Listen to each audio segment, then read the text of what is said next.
আসসালামু আলাইকুম ওরহমতুল্লাহ। প্রিয় তলিবুল আলেম ছাত্র বন্ধুরা, সকলকেই জানাই অ্যারাবিক নিস্ট অনলাইন ক্লাস থেকে শুভেচ্ছা ও স্বাগতম।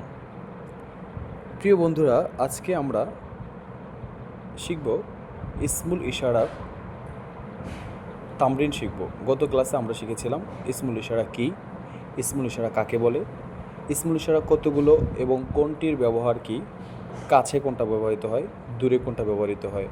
শিখেছিলাম কাছে মুজাক্কার হলে কোনটা ব্যবহৃত হবে, দূরে মুজাক্কার হলে কোনটা ব্যবহৃত হবে, ঠিক কাছে মুয়ান্নাস হলে কোনটি ব্যবহৃত হবে এবং দূরে মুয়ান্নাস হলে কোনটি ব্যবহৃত হবে। আজকে আমরা এই পড়াটাই একটু বিশ্লেষণ করব এবং একটু তামরিন করব ব্যাপক আকারে, যেন আমাদের এরপরে আর কখনোই ইসমুল ইশারা নিয়ে কোনো ধরনের ধোঁয়াশা না থাকে।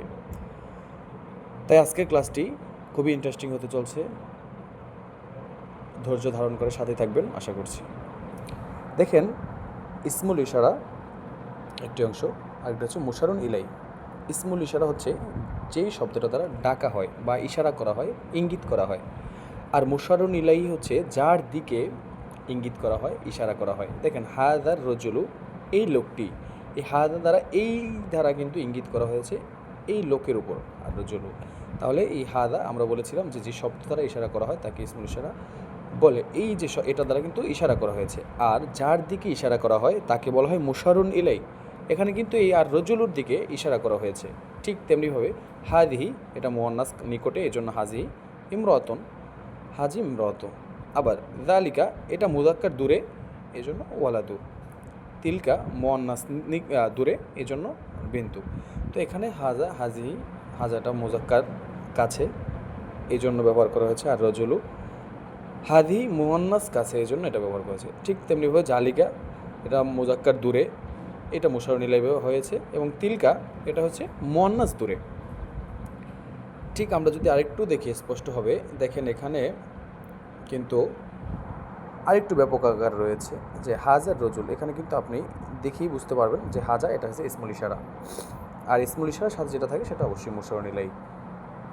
আবার হাজা, হাজার রজুলুর রশিদু, এখানে কিন্তু মুশারুন ইলাই এটা মাউসুফ সিফাত হয়ে তারপর এসেছে যে এই বুদ্ধিমান লোকটি। এই যে দেখেন, এই যে বুদ্ধিমান, আর রজুলু রশিদুন, এখানে কিন্তু মারেফার পর মারেফা এসেছে, আর আমরা জানি মারেফার পর মারেফা আসলে মাউসুফ সিফাত হয়। তো এখানে আর রজুলু এটা কিন্তু মাউসুফ, রশিদু আর রশিদু এটা কিন্তু সিফাত। মাউসুফ সিফাত মিলে এই হাজার ইসমুল ইশারার মুশারুন ইলাই হয়েছে। আবার হাদিহি ইমরাতুন, এই যে হাদি, এটা কিন্তু ইসমুল ইশারা, ইমরাতুন মুশারুন ইলাই। আমি একটু যদি দাগটা ছোট করে নেই তাহলে আপনাদের জন্য একটু সহজ হবে। দেখেন, এরপরে দেখা যায় এই যে হাদিহি ইমরাতুন সলিহাতুন, এখানে কিন্তু ঠিক মাউসুফ সিফাত হয়েছে। হাজিহি, হাজা শাহরু, এই মাসটি, এই যে এখানে কিন্তু মাসটি মুজাক্কার, এখানে এই জন্য হাজা শব্দটা ব্যবহার করা হয়েছে ইসমুল ইশারা হিসেবে। এখানে এই মাসের একটি সিফাত বর্ণনা করেছে, হাজা শাহরুন মুবারাকুন, এই বরকতময় মাস, মানে মাসটি কেমন, বরকতময়। এখানে কিন্তু মুশারুন ইলাই মাউসুফ সিফাতের মাধ্যমে হয়েছে, আর শাহরু এটা মাউসুফ হয়েছে, আল মুবারাকু এটা সিফাত। মাউসুফ সিফাত মিলে মুশারুন ইলাই হয়েছে পূর্বে হাজা ইসমুল ইশারার। ঠিক পরেরটি হচ্ছে হাদিহি ফাতিমাতু। হ্যাঁ, এটা একটা নাম, এখানে মিস্টেক করেছে, এখানে আলিফ লাম আসবে না।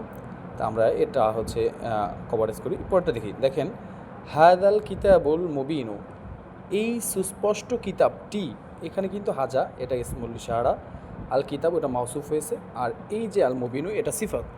মাউসুফ সিফাত মিলে তারপর হাজা ইসমুল ইশারার মুশারুন ইলাই হয়েছে। ঠিক আমি যদি পরের বাক্যটা দেখি, যালিকাল ওয়ালাদু, যালিকাল ওয়ালাদুল খাশি, ওই বিনয় ছেলেটি, এই যে ওই আমি ইশারা করতেছি এটা কিন্তু ইসমুল ইশারা, এবং ওয়ালাদু এটা কিন্তু মাউসুফ হয়েছে, খস এটা সিফাত। এই মাউসুফ সিফাত মিলে কিন্তু উপরের যে আমাদের ইসমুল ইশারা রয়েছে এই জালিকা, এটা কিন্তু মুশারুন ইলাই হয়েছে। ঠিক এখানে হাজা এটা ইসমুল ইশারা, এখানে হাজি এটা ইসমুল ইশারা, তিলকা ইসমুল ইশারা। আপনি এখান থেকে বাক্য কিন্তু দেখলে এখন বুঝতে পারবেন ইসমুল ইশারা। আসাফিনাতু এটা কিন্তু মুশারুন ইলাই। আবার ইসমুল ইশারা মাউসুফ সিফাত, মাউসুফ সিফাত মিলে ইসমুল ইশারা মুশারুন ইলাই। আবার ইসমুল ইশারা এটা কিন্তু মুশারুন ইলাই।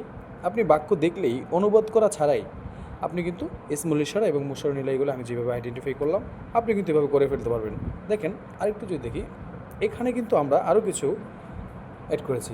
দেখেন সেম কিন্তু আগেরগুলোর সাথেই মিলবে। দেখেন হাজাল ওয়ালাদু, এই যে হাজা এটা কিন্তু ইসমুল ইশারা, ওয়ালাদু এটা কিন্তু মুশারুন ইলাইহি, তিলকা এটা ইসমুল ইশারা, বিন্তু মুশারুন ইলাইহি, হাদা ইসমুল ইশারা, নবী মুশারুন ইলাইহি, আবার তিলকা ইসমুল ইশারা। তবে আমাদেরকে অবশ্যই মনে রাখতে হবে ইসমুল ইশারার পরে মুশারুন ইলাইহি অবশ্যই একটা মারেফা হতে হবে বা আলিফলাম যোগে আসতে হবে। যদি আপনি ইসমুল ইশারার পরে মানে হাজার পরে আলিফলাম যুক্ত করে না আসেন তাহলে সেটা কিন্তু মুশারুন ইলাইহি হবে না, সেটা কিন্তু খবর হয়ে যাবে। আর ওই হাজাটা ওই সময় ইসমুল ইশারা না হয়ে মুক্তাদা হয়ে যাবে। যেমন আমি যদি বলি হাজা কলামুন, অর্থ হবে ইহা একটি কলম, তখন এই হাজাটা এটা কিন্তু হয়ে যাবে মুক্তাদা, মুক্তাদা। আর এই যে কলামুন এটা কিন্তু হয়ে যাবে খবর, তখন এই যে তখন কিন্তু এটা খবর হয়ে যাবে, মুক্তাদা খবর মিলে।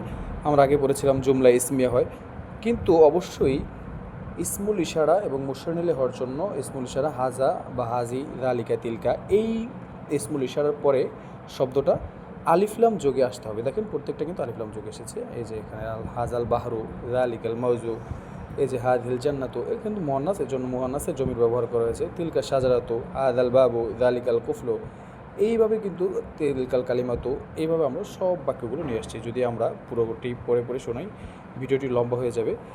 এই জন্য আপনারা এগুলো একটু বিশ্লেষণ করবেন, চেষ্টা করবেন দমন করার জন্য। আশা করি এই ভিডিওটা সুন্দরভাবে বিশ্লেষণ করলে এবং আপনি যদি এই বাক্যগুলো থেকে, এখানে যে বাক্যগুলো রয়েছে এই বাক্যগুলো থেকে আপনি আইডেন্টিফাই করার চেষ্টা করেন ইসমুল ইশারা মুশারুন ইলাইহি, আমার মনে হয় না আপনার এরপর আর কখনোই ইসমুল ইশারা এবং মুশারুন ইলাইহি নিয়ে কোনো ধরনের সংশয় কিংবা দ্বন্দ্ব থাকবে। আশা করি আপনারা ক্লাসটি বুঝতে পেরেছেন। তারপর যদি কোনো অসুবিধা থাকে আমাদেরকে অবশ্যই জানাবেন, ইনশাল্লাহ আমরা পরবর্তীতে আরও সহজ করে বলার চেষ্টা করব। আসসালামু আলাইকুম ওয়া রাহমাতুল্লাহি ওয়া বারাকাতুহু।